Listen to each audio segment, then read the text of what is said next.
E doutor, hoje a gente vai falar sobre direito trabalhista. E o direito trabalhista completou no ano de 2024 81 anos a partir da criação da CLT. Já existia de forma embrionária algumas leis, mas a CLT ela foi implantada no dia 1º de maio de 1943 pelo então presidente Getúlio Vargas. Houve uma grande celebração no estádio São Januário, no Rio de Janeiro, que era a capital do Brasil até então. E naquele momento foi celebrado a consolidação das leis do trabalho. Daí em diante, houve um grande avanço na questão trabalhista no Brasil.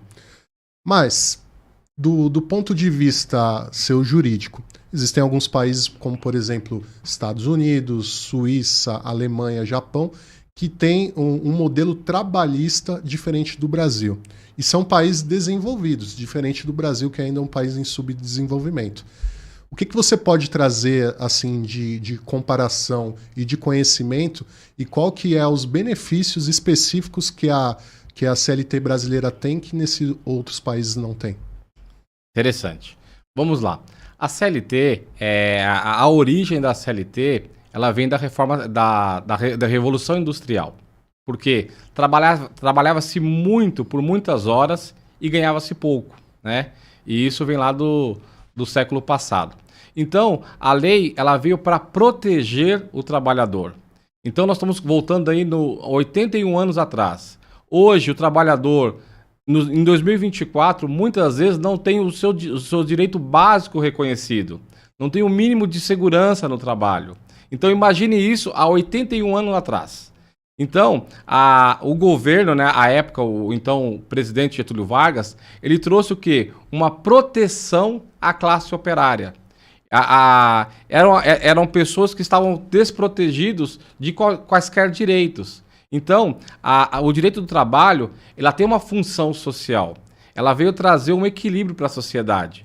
Muitos criticam, olha, a nossa CLT é muito protecionista, nós podemos falar isso mais para frente. Olha, países desenvolvidos como Estados Unidos, Alemanha, já não adotam essas leis, mas nós temos que entender o contexto, né, da nossa realidade para a realidade de outros países. Então eu entendo que a CLT ela é muito importante, tá, para a sociedade brasileira.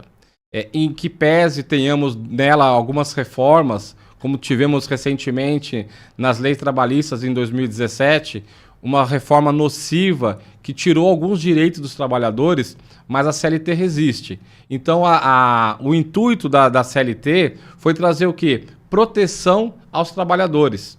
Então, não existia. Então, não era obrigatório ter um registro na carteira de trabalho. Foi depois instituído o aviso prévio. O governo preocupado com o futuro das pessoas, olha, vamos instituir aí o Fundo de Garantia, salvo engano, em 1967. Por quê? Pensou-se no trabalhador. Então, pensou-se em regulamentar a relação de trabalho. Porque desde os tempos antigos, né, sempre foi assim, o patrão, muitas vezes com muito dinheiro, e a classe operária oprimida. Então, buscou-se um equilíbrio. Podemos discutir se é abusivo em alguns pontos? Podemos discutir sim, mas a CLT ela é essencial na promoção da justiça social. Legal. E do ponto de vista seu, como advogado, jurista e estudioso das leis do trabalho, como você vê, como por exemplo o FGTS, que ele é um direito garantido e esse valor ele é depositado numa conta, nos mesmos moldes de uma conta poupança. E o seu ajuste monetário, ele gira em torno de 3% mais a TR, dá aproximadamente um pouco menos de 4%. E 4%, 4,14% foi a projeção da inflação em 2024, né? Está projetado para 4,14%. Como que você enxerga isso como jurista, do ponto de vista que o trabalhador tem o seu direito, tem o depósito feito pela empresa, mas ele não pode utilizar esse valor que já é dele Porque, para quem não sabe, o FGTS é depositado todo mês, 8% sobre a base do salário bruto. E o banco, a Caixa Econômica Federal em si, utiliza esse dinheiro. Na verdade, o que é passado oficialmente é que ele utiliza para ações sociais. Mas para quem conhece um pouquinho, sabe que eles utilizam até para poder fazer empréstimo para os seus clientes correntistas do banco. Então, como que você enxerga, do ponto de vista de ser um jurista, o banco utilizar o valor que já é do trabalhador? Tá, vamos lá. Primeiramente, nós temos que entender, enxergar a interferência do Estado na aplicação do Fundo de Garantia. Por quê? O governo pensando, olha, o trabalhador ele tem uma vida útil, né? Aí hoje a pessoa trabalha de 30 a 35 anos e consegue estar no mercado de trabalho. Então o governo lá atrás teve uma preocupação. Como vai ser esse trabalhador após encerrar as suas atividades? Ele precisa ter uma garantia. Então, o governo, o Estado, ele se mete nessa relação. Ele fala o seguinte, se você trabalhar, você não vai conseguir guardar 8% do seu salário todo mês. Então, eu, governo, vou criar uma conta, eu vou tirar 8% do seu salário e vou guardar para você. Quando você perder o teu emprego, eu te devolvo. Aí você compra uma casa, você consegue se sobreviver. Então, o intuito é esse, né?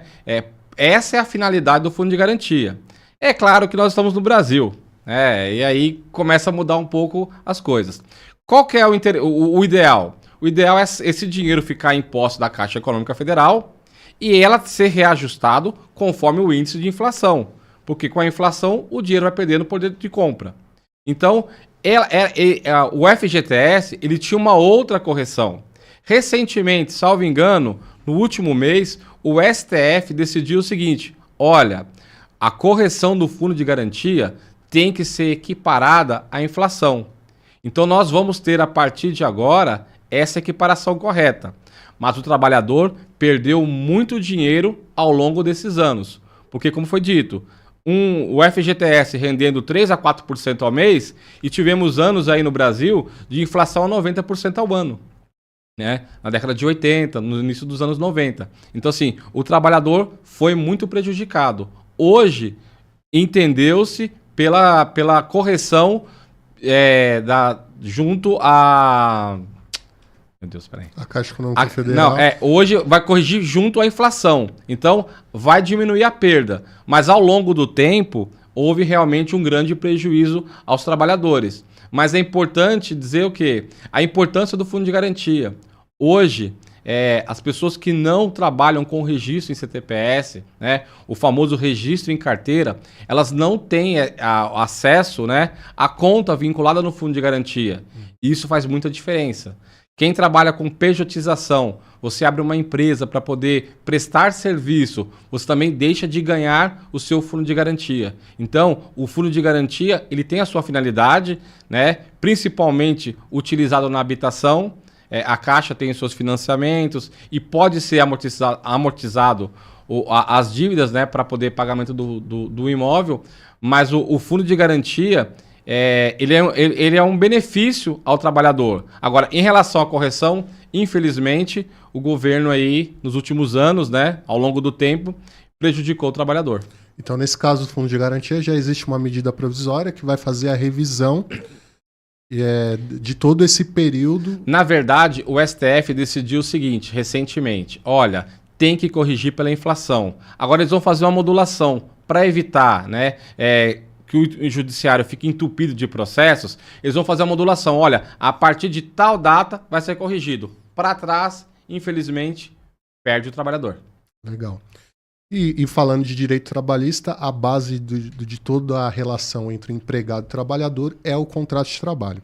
É o contrato de trabalho e é obrigatório. E é obrigatório ter. O contrato de trabalho, existe algo que não pode ter, algo que, porventura, a empresa coloque ali que seja algo abusivo nessa relação entre empregado entre empregador e empregado?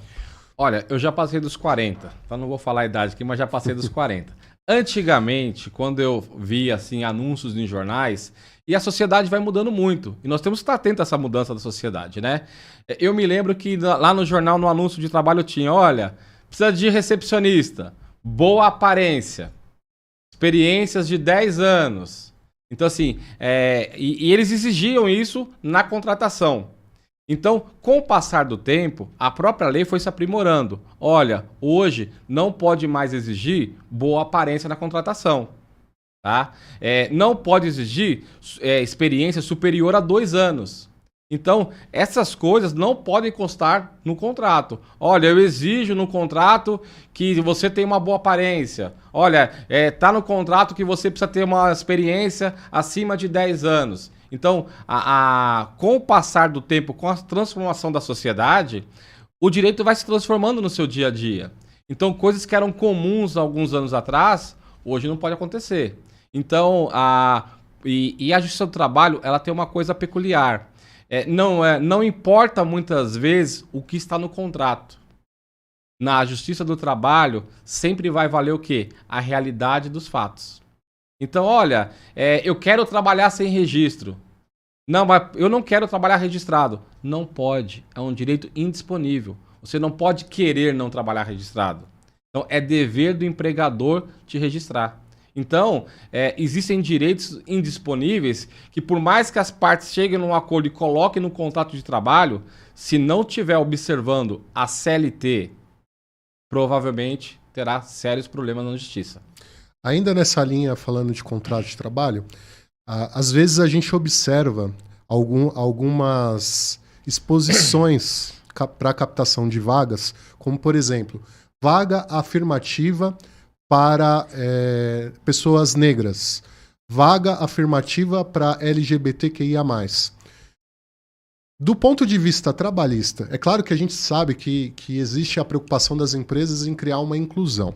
Mas do ponto de vista trabalhista, a empresa ela pode tomar essa atitude, ela não está prejudicando outros perfis, ou ela não está sendo preconceituosa com outros perfis, por exemplo? Então, hoje nós temos algumas realidades, infelizmente. Hoje, infelizmente, o homem ainda recebe mais que a mulher. Embora a lei estabeleça que não possa haver distinção do salário em razão do sexo. Então hoje a mulher ganha menos que o homem. Pensando como sociedade, o negro também hoje ele tem um papel pequeno quando fala-se em cargos de liderança. Tá? Isso é uma realidade no Brasil. Então nós temos uma população, aproximadamente, acho que 50% da população brasileira se declara negra. E quando você olha para os cargos de chefia, você encontra poucos negros. Então, isso não quer dizer que os negros não são qualificados. Isso quer dizer que os negros, muitas vezes, não têm oportunidades. Então, as empresas elas têm também a função social de trazer uma inclusão, né, para essas pessoas estarem no mercado de trabalho. Então, assim, eu particularmente acho válido. Tá? E isso se aplica a outros gêneros. Aí é um pouco questionável, tá? Mas em relação aos negros, eu sou favorável sim, porque traz o quê? Competitividade. Porque o negro, talvez ele não tenha a mesma oportunidade que nós brancos temos. E isso não precisa, para você ser defensor, para você combater a desigualdade, necessariamente você não precisa também ser negro. Eu, como branco, eu posso combater a desigualdade. Então, quando a empresa, recentemente, uma grande rede de magazine, ela contratou executivos negros, tá? Então, para mostrar o quê? Para a sociedade, existem negros competentes, existem negros que estão aí no mercado de trabalho e precisam de ter essa oportunidade. Então, eu acho super válido essa iniciativa. Legal. E para você que está assistindo a gente e que quiser fazer alguma pergunta no chat, fica à vontade. Aí a gente já está recebendo algumas perguntas aqui. E é legal também que você curta a nossa página lá no Instagram, ative o sininho para que você receba todas as indicações sempre que algum conteúdo for postado.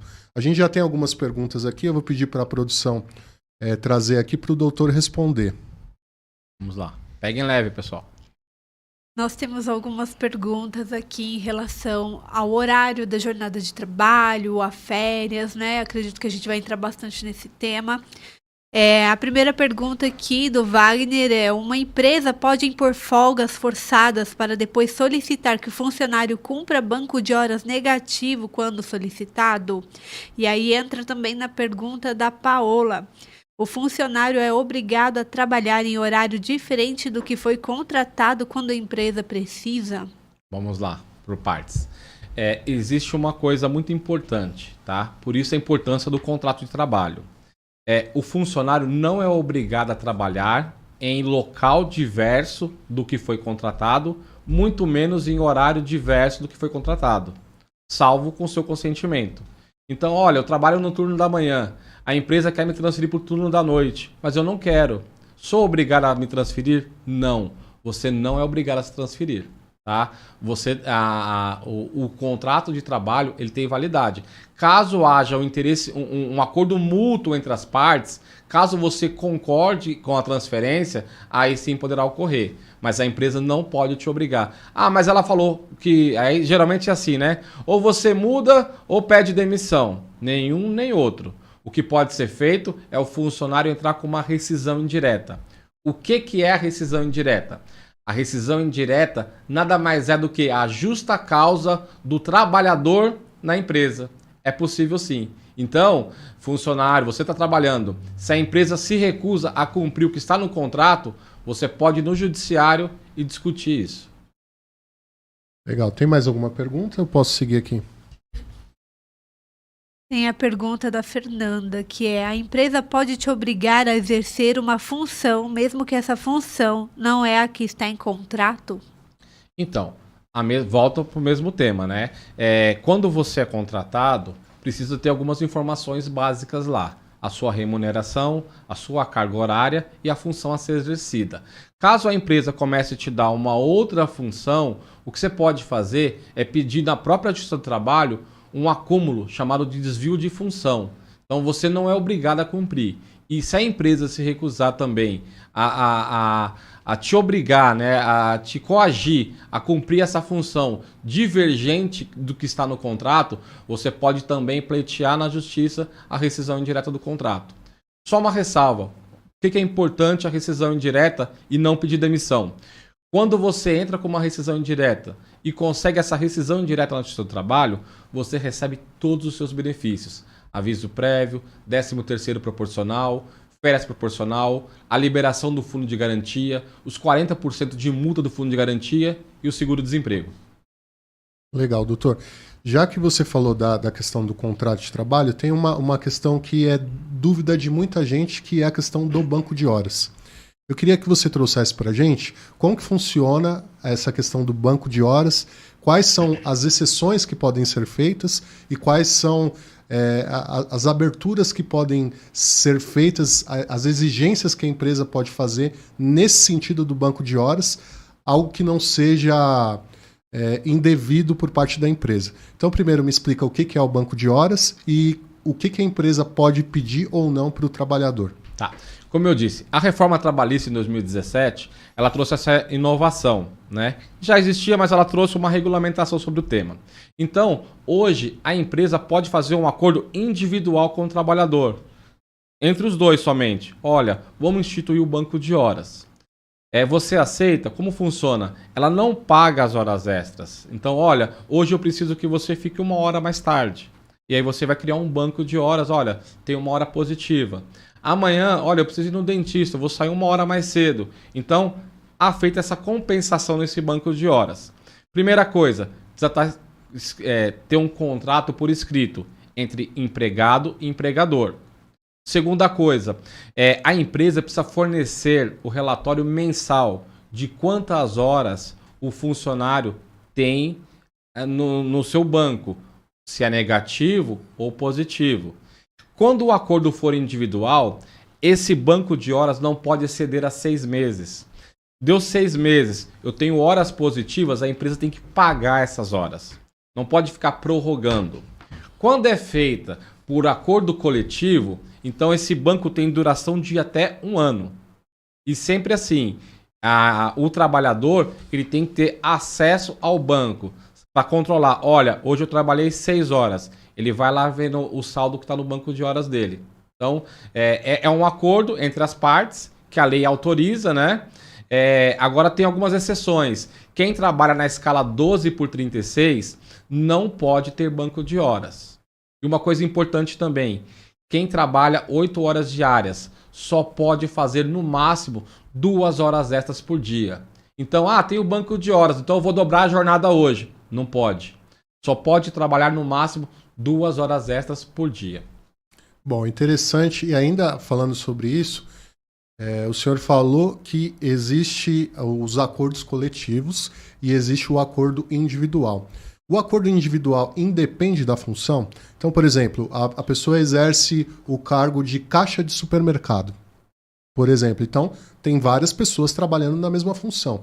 Esse acordo do banco de horas pode ser individualizado ou necessariamente tem que ser feito para a função? Precisamos analisar primeiro a convenção coletiva da classe. Geralmente, a classe, o sindicato lá, ele tem a sua convenção coletiva e ele já tem essa previsão de banco de horas.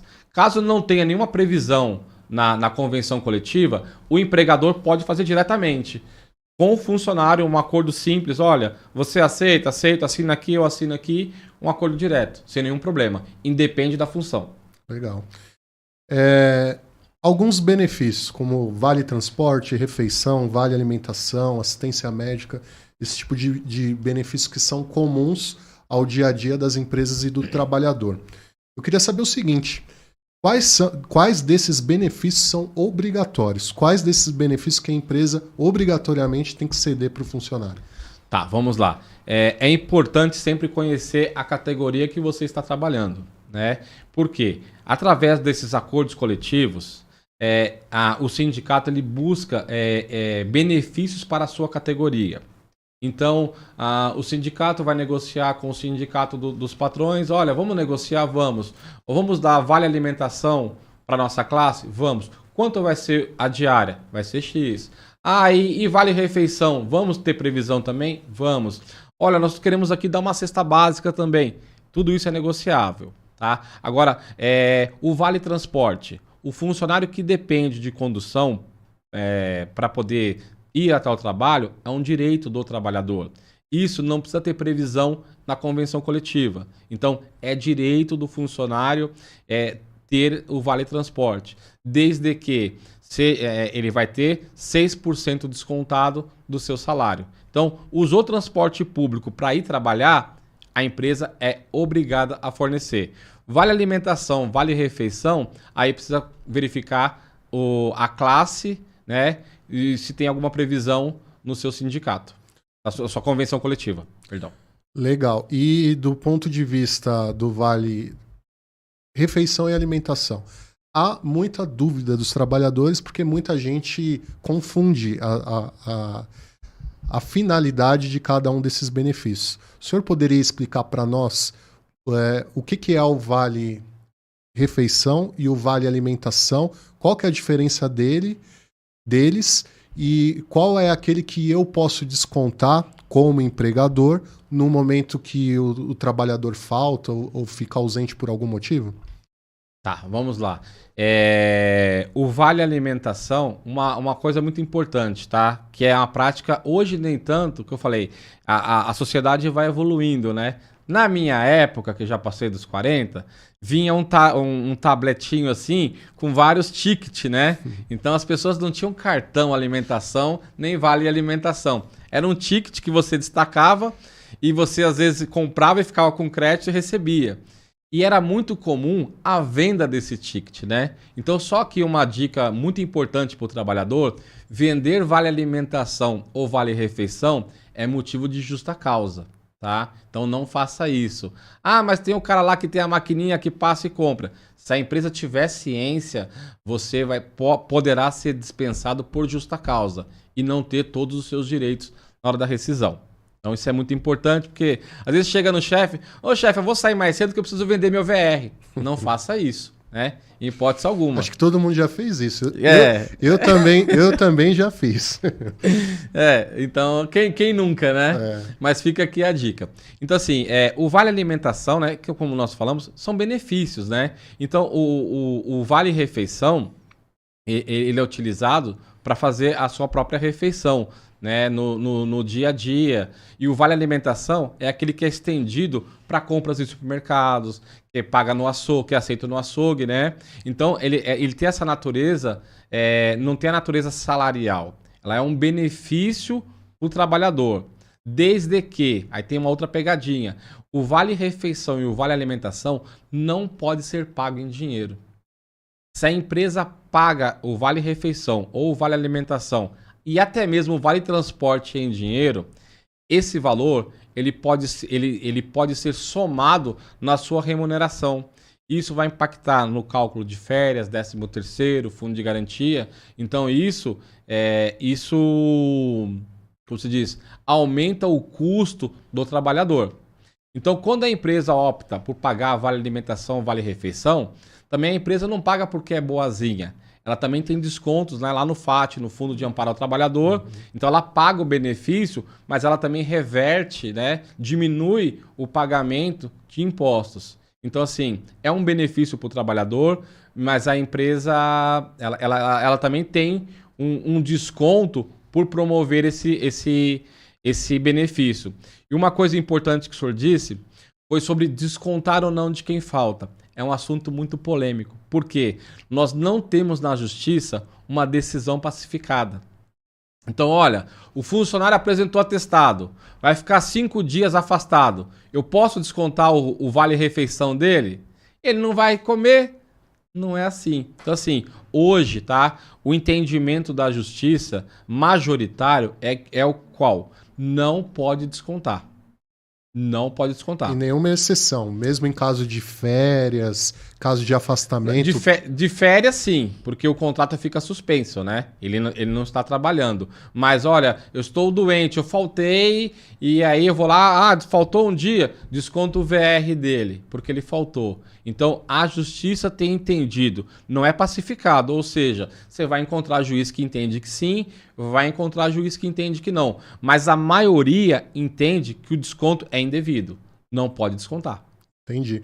E tem um termo que nas empresas se utiliza muito, que é o direito adquirido. Direito adquirido entende-se que quando a empresa te fornece um benefício, ela não pode retirar. Existe isso mesmo de direito adquirido? Isso é uma lenda? Como, por exemplo, se a sua empresa, a minha empresa fornecer assistência médica e por algum motivo ela tiver algum problema financeiro e precisar cortar do trabalhador, isso é possível ou não? Depois de cedido, a empresa já não pode retirar. Vamos lá.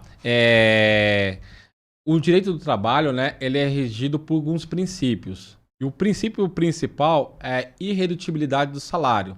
O salário não pode ser reduzido. Uhum. Presume-se também que os benefícios não podem ser retirados, salvo força maior. Então, assim, a empresa fornece o assistência médica. Então, assim, olha, a partir do mês que vem eu vou cortar. Se não tiver algum acordo coletivo, se não tiver algum acordo com os funcionários ou com a classe trabalhadora, não pode cortar o benefício. É um direito adquirido, não pode cortar. Então, nesse caso, a assistência médica não é obrigatória, mas uma vez que cedida, ela não pode retirar. A convenção coletiva, ela tem validade, né? Ela tem validade de 2 anos, de até 2 anos. Então, assim, olha, hoje nós estamos em 2024. Então, a convenção coletiva, ela foi votada anteriormente. Então, ela tem validade de 2024 a 2025. Sim. Talvez na de 2026, após negociações, eles retirem da convenção. Mas enquanto estiver vigente, é devido. E essa negociação da convenção, ela acontece entre quem? Entre os sindicatos e a empresa? Ela acontece entre associações e empresa? Como que funciona o regimento para poder estabelecer essa convenção coletiva? Em regra, são os 2 sindicatos. O sindicato dos trabalhadores e o sindicato patronal. Então, eles tentam lá, olha, puxa aqui, puxa ali, vai aqui.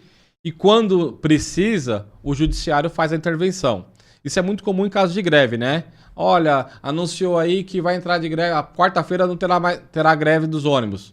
Aí o sindicato vai lá, o tribunal chama para uma reunião, olha, vocês estão querendo fazer greve? Então, qual a reivindicação de vocês? Nós queremos isso, isso e isso. Aí vai o sindicato patronal, mas olha, a gente já cedeu isso, isso, aquilo. E aí o judiciário faz essa mediação, né? Sempre para poder tentar uma resolução no conflito. Eu queria entender uma coisa, agora já sobre um outro assunto diferente. Antigamente, existia a relação de chefe e empregado, hoje as empresas estão evoluindo, já até está sendo mudadas as nomenclaturas, colaborador, liderança, etc. Mas antigamente existia algo que hoje a gente chama de assédio moral. E existe também alguns casos de assédio sexual. O que pode caracterizar o assédio moral e o assédio sexual numa relação de trabalho? É muito comum, tá? Agora sim, vamos fazer aqui, tentar olhar por um prisma dos dois lados, né? É como eu disse, né? Quem tem mais de 40 anos, nós fomos criados por uma outra geração, né? Uma geração que era mais de levar tudo na brincadeira, né? Crescemos assistindo Trapalhões, o politicamente incorreto nos dias de hoje, né? Então, a sociedade, ela muda muito com o passar do tempo. E se analisarmos os anos 2000 para 2024, mudou muito o conceito de muita coisa. Então, nós não podemos banalizar o assédio moral.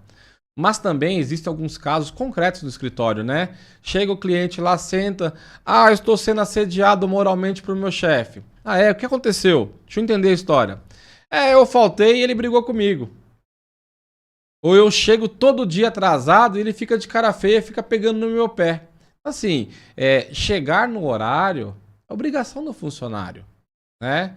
Não faltar é obrigação do funcionário, desde que, se faltar, haja uma justificativa. Olha, não estou bem, estou de atestado, isso não pode ter punição. Mas a relação do trabalho no seu dia a dia, hoje essa geração está muito gourmetizada, né? Então, o meu chefe brigou comigo, por quê? Ele cobrou o meu trabalho. Então, é difícil também para quem exerce liderança não cobrar o seu liderado, porque hoje tudo é resultado. Você tem uma empresa, a empresa precisa apresentar o quê? Resultado. Então, para se configurar o assédio moral, tem que ser uma cobrança excessiva, rigorosa, com gritos, e isso precisa ser constante. Eu trabalho na empresa faz 5 anos. Um dia meu chefe gritou comigo. Isso é assédio moral? Não. Então, um fato isolado, uma atitude isolada, né, não configura um assédio moral. Meu chefe hoje estava estressado. Um dia não estava num dia bom. Agora, se isso for constante, se é aquela coisa pessoal, temos uma equipe de 10 pessoas, todo mundo chega atrasado, mas ele só pega no meu pé, só fica birra comigo. Nesse caso, aí sim há um assédio moral. Mas às vezes uma simples bronca. Meu chefe tá com cara feia. O cara tem suas cobranças também. Nós trabalhamos numa cadeia. E vem de cima, né? O chefe, o gerente briga com o supervisor que vai lá no liderado. Então, hoje, e a Justiça do Trabalho tem sido rigorosa com isso, tá? Não é tudo que ela entende como assédio moral, não. Então, às vezes uma forma mais ríspida, uma maneira mais dura de cobrança, não é assédio moral. Agora, se for repetitivo, se for, claro, se perder um pouco do controle, aí configura o assédio moral. Em relação ao assédio sexual, primeira coisa importante destacar que assédio sexual é crime, né? Previsto em lei. Então, o assédio sexual no ambiente de trabalho, infelizmente, é muito comum. É muito comum. E aí eu vou ter que olhar com uma visão um pouco mais delicada. Por quê? Porque geralmente as mulheres são vítimas do assédio sexual, né? Ocorre da mulher assediar o homem com muito menor intensidade. Agora, o homem assediar a mulher, infelizmente, no mercado de trabalho, isso é comum. E às vezes começa de forma muito sutil, com elogio, né? Eu vou falar aqui, olha, hoje você está bonita. Pô, legal, é um elogio. Mas imagine você chegar para trabalhar e todo dia o cara te olha e fala: nossa, como você está bonita. Nossa, como você está bonita. Então, esse comportamento repetitivo, ainda que seja um elogio, ele pode configurar uma importunação sexual ou até mesmo um assédio sexual. Ou apenas um convite. Aceita jantar comigo? Vamos jantar comigo? Não, obrigado. No outro dia, e aí? Sonhei com você. Nossa, você tá linda. Então, assim, infelizmente, isso é muito comum. Então, principalmente um recado aqui aos homens, né? Se controle. Então, até para fazer elogio, né? O ideal é chamar pelo nome, evitar apelidos. Grupos de WhatsApp hoje é uma grande cilada, porque tivemos o caso recente de um grande banco, não vou citar aqui, claro, por questão ética, né? Que eles faziam um processo seletivo. Eles eram gerentes gerais ali, né? Gerentes regionais e faziam um processo seletivo. E aí eles colocavam a foto das meninas que estavam na entrevista, né? Aí faziam um comentário. Essa não dá. Essa é uma delicinha. Então assim, e isso tornou-se público. Ela teve acesso, entrou na justiça, ganhou um dano moral de R$100 mil por um comentário dele.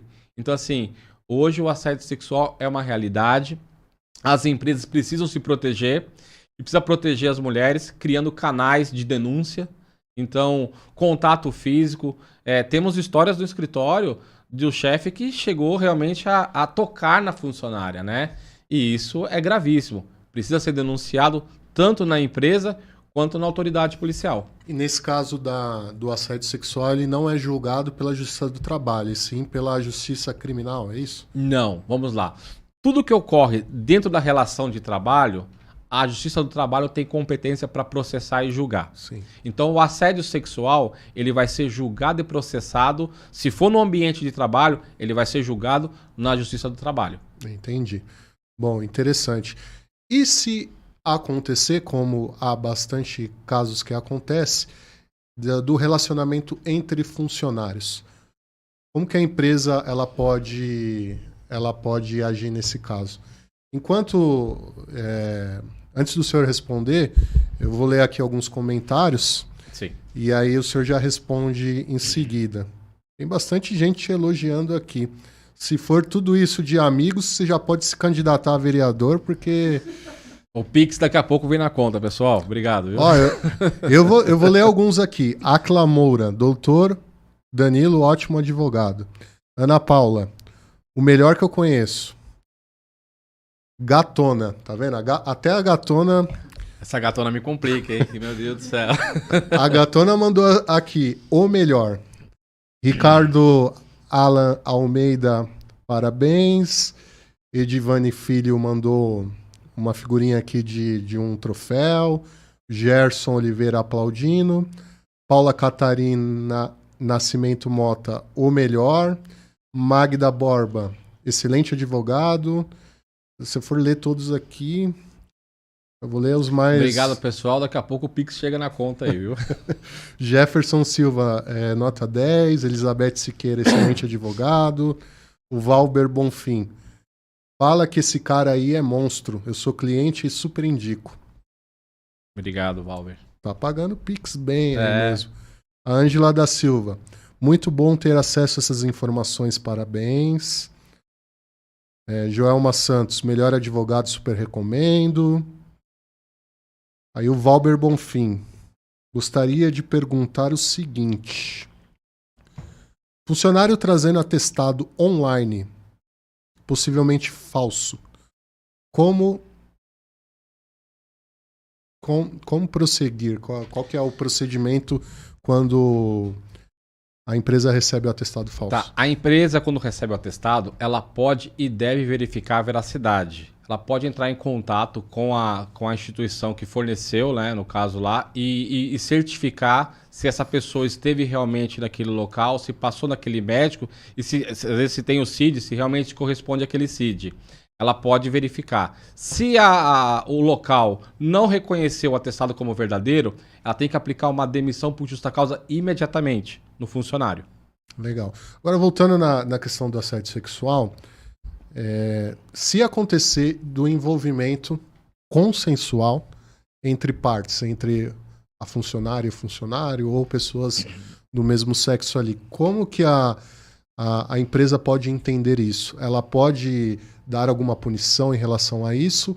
Ou essa questão de relacionamento não é algo que a empresa pode atuar ali? Então, voltando um pouquinho aqui no que nós estávamos falando, né? Antigamente tinha essa proibição, tá? A empresa proibia, até na hora da contratação. Olha, não pode ter nenhum relacionamento amoroso ou não pode ter nenhum contato de relacionamento entre funcionários. O que a justiça entendeu? Isso é abusivo.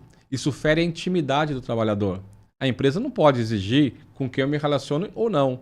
Então, tinha-se essa regra, era até uma conduta interna das empresas, né? Olha, nós não contratamos pai e filho, nós não contratamos marido e mulher, não pode ter nenhum relacionamento, senão nós vamos mandar embora. Então, ao longo do tempo, a justiça foi condenando as empresas. Olha, isso gera dano moral, isso gera dano moral, gera dano moral. E com o passar do tempo, parou-se de exigir isso. Então, a empresa não pode exigir, olha, não pode ter nenhum relacionamento. O que não pode ter, que a gente até brinca, né? É o relacionamento dentro do ambiente de trabalho. Aí a empresa pode coibir, né? Mesmo consensual. Então, o funcionário que tiver... Às vezes tem relatos, né? Foi pego tendo relação sexual dentro do ambiente de trabalho. Dá justa causa? Dá justa causa. Nesse caso, não pode. O hospital, isso é bem comum, né? Bastante histórias de hospitais, né? Se você for na escada de emergência ali... Pode acontecer. Já ouvi muitas histórias. Eu já presenciei, inclusive. E nesse caso, quando há algum tipo de relação, beijo, carícia, esse tipo de coisa, a conduta é uma suspensão, uma advertência? Como que funciona do ponto de vista da empresa? Cada caso precisa ser analisado friamente, tá? Foi na presença de funcionários, onde foi o beijo, onde foi o abraço... É passivo, até um beijo é passivo de justa causa, dependendo da profissão que você está exercendo, né? Imagine você tá lá no centro cirúrgico, o médico beijando a enfermeira. Não tem cabimento, né? Então, naquele momento, não é lugar ali de beijar a enfermeira ou vice-versa. Então, assim, o caso precisa ser analisado o caso concreto. Mas a recomendação em que pese tem um relacionamento amoroso, né? Seja respeitoso, o ambiente de trabalho não é ambiente para estar se beijando, se abraçando, se agarrando, né? Tem lugar adequado para isso. Eu vou trazer uma questão até de experiência pessoal de uma agência de publicidade que eu trabalhei. Para quem não sabe, nesse tipo de ambiente, agência de publicidade e propaganda, o pessoal, eles usam muito da criatividade. Então, na questão de horário, geralmente não se cumpre das 8 às 18 horas, chega a hora que quer, enfim.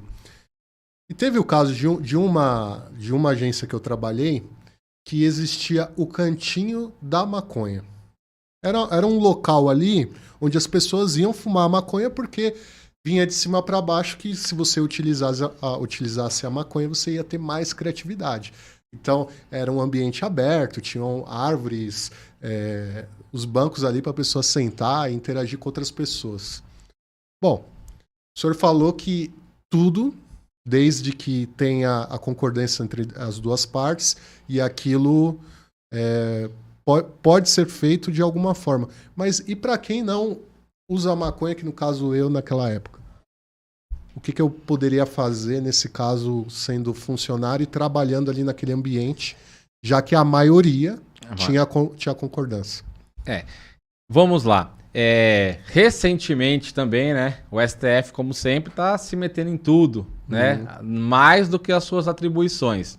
Então, decidiu-se recentemente, né, que fumar maconha não é mais portar drogas, né, para consumo não é mais crime, né? Mas, enfim, a empresa ela tem a obrigação de manter o quê? O ambiente saudável e seguro para o funcionário. A partir do momento que a empresa é conivente, tá? Tanto para o uso de entorpecente, eu tenho entendimento que você, nesse caso, poderia entrar com uma rescisão indireta e pedir aí a rescisão do seu contrato. Por quê? Porque é um objeto, é um produto ilícito, né? Só na cabeça de quem inventou que isso faz bem para ele, né? Esse é um maconheiro que teve essa ideia, né? Provavelmente. Que a maconha faz bem. Ele devia estar bem doido quando teve essa ideia. Então, assim, a empresa ela tem responsabilidade pela segurança, não só física, né? Pelo ambiente em que o trabalhador exerce a sua função. Então, nesse caso, por ela ser conivente com isso, eu entendo que o trabalhador, se sentisse coagido ou constrangido, ele poderia sim entrar com uma rescisão indireta. Agora, aproveitando o gancho da maconha, tem uma decisão recente que um funcionário, na hora do almoço, foi em frente à empresa, sentou numa praça, acendeu um cigarro de maconha, a empresa teve ciência, foi lá, mandou ele embora por justa causa. E a justiça, esse trabalhador entrou na justiça e a justiça reverteu essa justa causa. Por quê? Porque ele estava no seu horário de trabalho, no seu horário de almoço. Então, não estava nas dependências da empresa. Então, a justiça entendeu o seguinte, no horário de almoço, ele tem essa liberdade de fazer o que quer. Então, ainda que ele fumou a maconha, não fumou nas dependências da empresa. Então a justiça foi lá e anulou a justa causa e obrigou a empresa a indenizar esse trabalhador. A mesma coisa, que é muito polêmico, né? E se a empresa me pegar bebendo em serviço, posso ser mandado por justa causa? Depende. Se você for um motorista, você vai ser dispensado por justa causa. Mas o simples fato de beber no seu horário de almoço não enseja justa causa. Agora, desde que seja com moderação. Se a pessoa chegar embriagada... Se chegar embriagada, aí não. Aí você é passível, né, de alguma punição. Mas o simples fato, chegou transpirando álcool, com cheiro de álcool, isso não é motivo de justa causa. Anteriormente, né, não tinha essa tolerância. Olha, bebeu em serviço? Aplica lá a justa causa. E com o passar do tempo, como eu falei, a sociedade ela vai se moldando. E a justiça do trabalho, ela vai também entendendo, né, que, olha, o cara só tomou um copo de cerveja na hora do seu almoço, é um dia quente, então isso não justifica a justa causa. Mas a embriaguez é tratada como doença. Então, se a embriaguez for contínua, a empresa não pode mandar esse funcionário embora. Tem que afastá-lo para que ele possa fazer o tratamento, porque a embriaguez é uma doença. É interessante. Falando de doença, existem algumas doenças que já são doenças antigas, mas que hoje está sendo muito comentada no ambiente de trabalho. Como, por exemplo, pessoas ansiosas, pessoas depressivas e pessoas...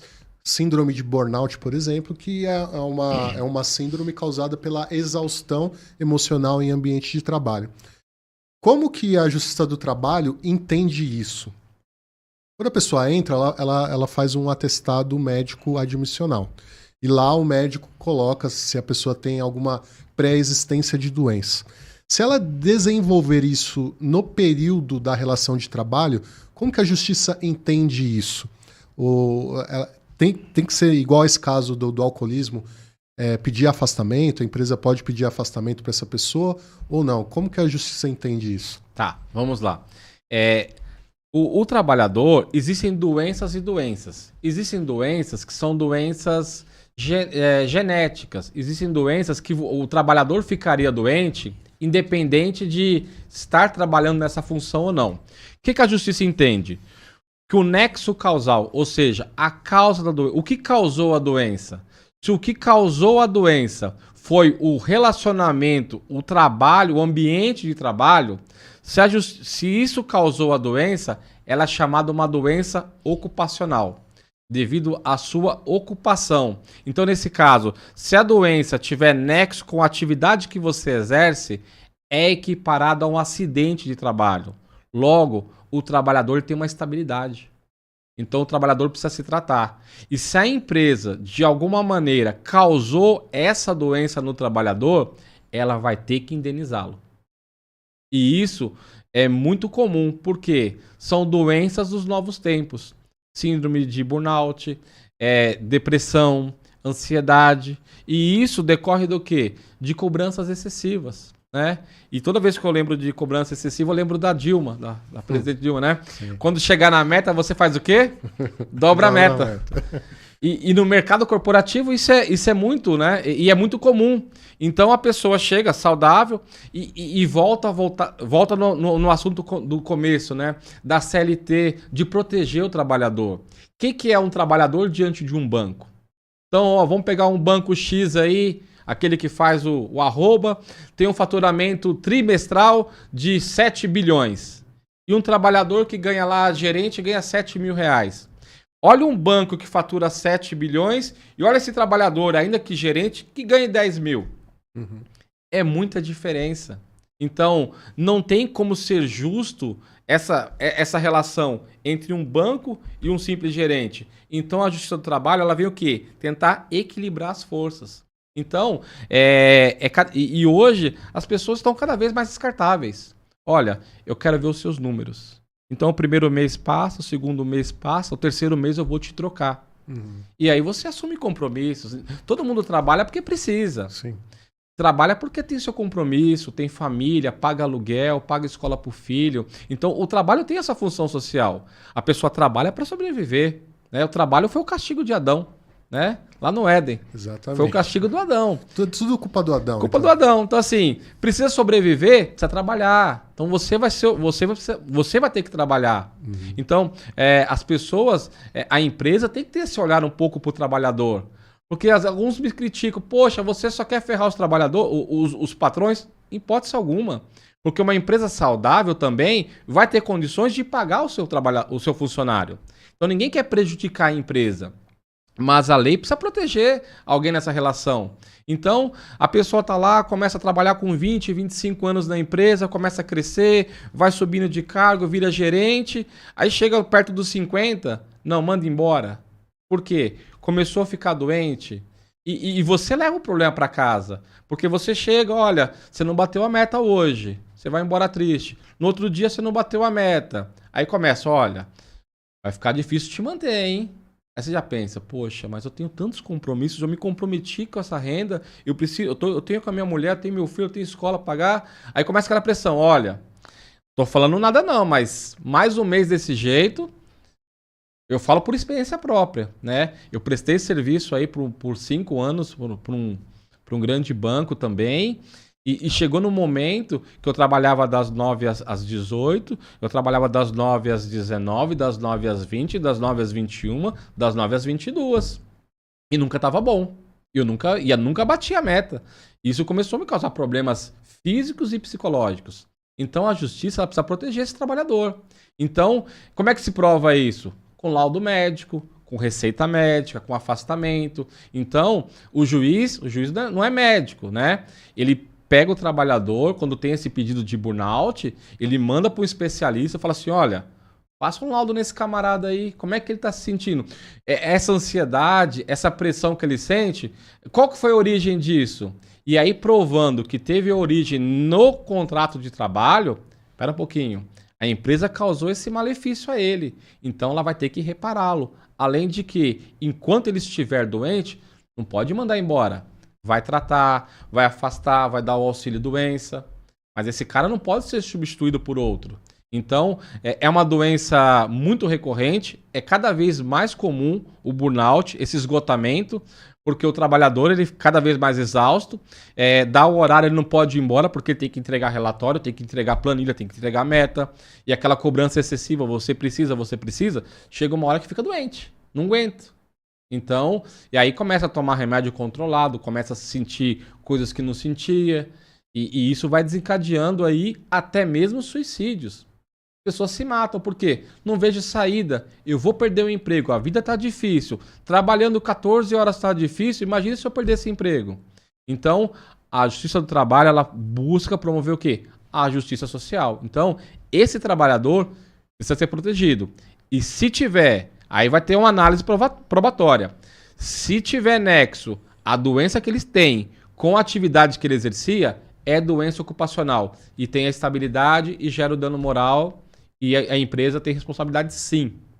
No caso de doença ocupacional, vamos supor que a pessoa é laudada por um médico particular. A empresa oferece o convênio, ela vai no médico e recebe o diagnóstico. Ele recebe um atestado de mais de 15 dias. Então, imagino que há um entendimento que a partir do 15º dia já é um afastamento... 16º. 16º é um afastamento obrigatório. Obrigatório. E a partir daí, com o atestado do médico particular E isso já é possível ou é necessário para que a pessoa esteja afastada? Antigamente a gente chamava de ir para a caixa. Ir para a caixa. Eu acho que é da nossa época isso aí, viu? Tá encostado na caixa, né? Tá encostado na caixa. Nesse caso específico, ela tem que ser submetida ao médico do trabalho ou médico da Previdência, ou só com o atestado do médico particular já é possível? Um afastamento inicial, qualquer médico, tá? Qualquer afastamento acima de 15 dias já pede o benefício do auxílio-doença. É o famoso ir para a caixa. Uhum. Esses 15 dias, né, o 16º dia, necessariamente não precisa ser consecutivo.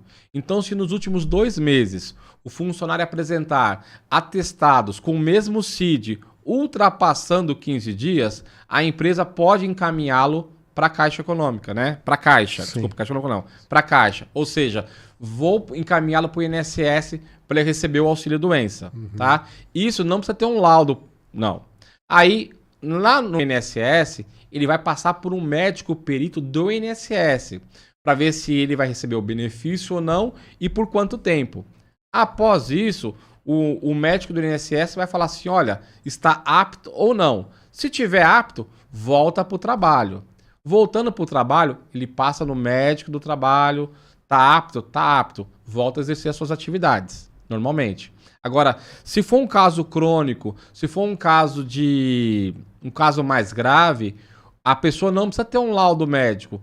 Ela ingressa na Justiça do Trabalho pedindo que a Justiça reconheça essa doença ocupacional e o juiz vai designar um perito médico para fazer esse laudo. E a sentença do juiz vai ser baseada nesse laudo, do perito de confiança do juiz. E na questão da remuneração, porque muita gente fica até receoso de entrar para a Caixa ou ser afastado por conta da diminuição da remuneração. Como que funciona isso? A partir do momento do afastamento, a Previdência Social, o INSS, ele paga o valor da remuneração integral ou existe uma divisão entre empresa e a Previdência? A Previdência ela fica responsável pelo pagamento, mas ela não paga o valor integral. Ela paga até 80% do rendimento. Então o trabalhador já perde aí, tá? Uma outra particularidade é que eu tenho alguns casos, né, até o meu próprio pai. Ele trabalha, ele é aposentado e ele é seletista. Em caso de afastamento, não pode ser acumulado 2 benefícios. Então, quem é aposentado, se tiver um afastamento, não recebe o auxílio-doença. Então, pelo fato de ser aposentado, não pode acumular benefício. Então, eu tenho um outro caso do escritório também, que eu consegui o afastamento do cliente, né? E ele ficou só com a aposentadoria. O salário nem a empresa paga, nem o INSS paga. Então, infelizmente, nesse caso, quem é aposentado não consegue acumular. Mas a responsabilidade do pagamento do salário até a alta médica do INSS, esse período é do INSS. E uma dúvida muito comum, quando a pessoa se aposenta, geralmente ela acha que ela não pode ingressar no mercado de trabalho de forma formal, né? Um novo registro na carteira de trabalho. Como que funciona essa relação? Isso é importante falar. O trabalhador aposentado, ele tem todos os direitos que o trabalhador comum tem. Registro em CTPS e tanto é que ele é contribuinte do INSS. Por mais incoerente que seja, ele já é aposentado, mas ele precisa contribuir para o INSS. Ele tem direito ao fundo de garantia, ele tem direito à multa do fundo de garantia em caso de rescisão. A única coisa que ele não tem direito é ao seguro-desemprego, porque volta a falar, o benefício não pode ser acumulado. Então, se aposentado, não recebe o seguro-desemprego. É interessante. E nesse caso, ele já é aposentado, ele está trabalhando, ele acumula contribuições ali. Ele pode pedir uma revisão posterior sobre o valor da aposentadoria dele, somando essa contribuição posterior depois da aposentadoria? Tivemos há um tempo atrás aí a famosa desaposentação, né? Que eles tinham que a pessoa aposentava, continuava trabalhando e depois ia tentar uma nova aposentadoria. O INSS, o STF entendeu também mais uma vez, o STF falou não cabe desaposentação. Então nesse caso ele não consegue a revisão não. O que acontece, que está em discussão, é a revisão da vida toda. Que ora o STF entende que é para o trabalhador, ora que é em razão do INSS. Então o que acontece? Quem contribuiu antes de 1994 não tinha esse valor incluído na base de cálculo. Então a discussão é se vai entrar ou não. E isso sim vai, se for procedente, vai gerar um impacto e isso pode aumentar o valor da aposentadoria. Mas por enquanto está parado na justiça sem previsão de julgamento. Legal. Daqui a pouco eu vou abrir, porque já está vindo mais perguntas aqui, mas a respeito da aposentadoria. Ao que me parece, se eu não me engano, antigamente para o cálculo da aposentadoria era a soma dos últimos 10 anos de contribuição. Acho que isso hoje houve uma alteração nisso. Imagino que seja todo o período somado e tirado a média para poder chegar no valor de aposentadoria. É isso mesmo? Como que o INSS tem a base para poder chegar no valor da aposentadoria? Tá, vamos lá. Alguns pré-requisitos, né? O homem precisa ter 65 anos e no mínimo 15 anos de contribuição. A mulher a mesma coisa, ela tem que ter no mínimo 60, era 60, foi para 62 com a reforma. 62 anos de idade e no mínimo 15 anos de contribuição. É feita uma média pelos últimos 10 anos de contribuição. Continua sendo 10 anos, sim, tá? Ele faz uma média e aí, por quê? Olha, eu pago sobre um salário mínimo e aí quando eu for aposentar, eu pago sobre 10. Vou receber sobre 10? Não. Ele faz essa média aí dos últimos 10 anos para ver o valor que você vai se aposentar. O importante é que hoje existe o fator previdenciário. Então, se você se aposentar por idade, você recebe um valor integral. Se você se aposenta por tempo de contribuição, é um valor reduzido. Então o INSS hoje, ele te dá algumas opções. Você pode se aposentar com 35 anos de contribuição e recebe um X. Mas se você esperar mais 3, 4 anos por idade, você recebe um X maior. Então hoje o aposentado ele pode fazer essa opção antes de se aposentar. Se vai esperar um pouquinho mais para pegar o valor completo. Interessante. Ainda nesse gancho, eu já vou abrir aqui as questões. Ainda nesse gancho, eu queria te perguntar a respeito de outros tipos de contribuição de INSS que não estão caracterizados dentro do trabalho formal, como, por exemplo, profissionais autônomos e profissionais MEIs. Ao que me parece, aí o senhor vai tirar a nossa dúvida aí, a minha dúvida no caso, ao que me parece, essa contribuição ela não passa pelo mesmo cálculo da contribuição formal. É isso mesmo ou não? O trabalhador que opta por ser MEI, que todo mês tem aquela guia de cobrança do INSS, é compulsória, né? Porque o governo entende assim, você está trabalhando, você tem rendimento, você tem que contribuir. Essa contribuição do MEI, ela segue as mesmas regras ou ela tem regras diferentes? Ela tem a alíquota diferenciada. Quem opta pelo MEI paga um pouco menos. Salvo engano, eu acho que é 11% do valor do recolhimento. E tem o recolhimento do trabalhador avulso, aquele autônomo, que é diferente do MEI. Ele exerce uma atividade autônoma, então hoje ele recolhe 20% sobre o salário mínimo. Então ele vai ter um benefício maior. Mas em relação a tempo de contribuição, o MEI se equipara com o trabalhador comum. Legal, importante saber, é dúvida de muita gente. Vou abrir aqui para as perguntas. A gente vai voltar um pouco aqui a respeito do atestado médico. Gailes, desculpa se eu errei o nome. A empresa pode pegar o atestado médico do funcionário e chamar um médico contratado por ela, aí no caso é um outro médico, para examinar o funcionário e contestar o atestado do médico que o funcionário trouxe? Não. Acho que ele está falando assim, o médico deu um diagnóstico, emitiu um CID, só que o funcionário acha que é um outro problema. Aí a empresa lá chama um outro médico para poder avaliar. Não, porque isso fere a intimidade, né? Na verdade, quando você for ao médico, é uma dica para o trabalhador, tá? Não é obrigatório constar o CID no atestado médico.